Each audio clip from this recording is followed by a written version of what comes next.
let's discuss few questions about caching, so what it is, and explain the types of caching.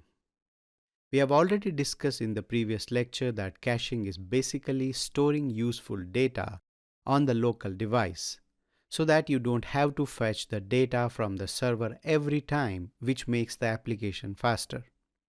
So basically the main reason to do caching is when we need the data, we don't fetch the data again from the original source. We can use the cached data instead, so we can avoid the expensive process of data fetching. There are many types of caching, which includes browser caching, server-side caching, content delivery network caching, database caching, and of course, application caching. By caching the data, we can reduce time latency and load on the servers by not fetching data frequently. Second question, explain different mechanisms of caching which are used by Next.js.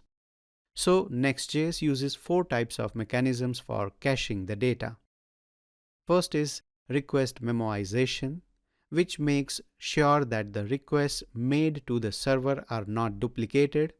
So when the same request is made twice, then the second time application will take the data from the cache instead of sending a request. Second is data caching.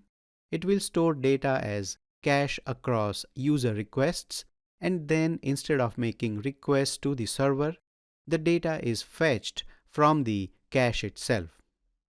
Third is full route cache.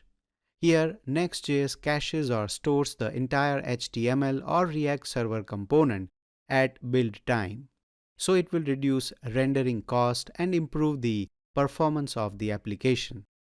And fourth is router cache. So it stores the React server component payload data, which helps improve the navigation between pages. This cache is managed at the client side.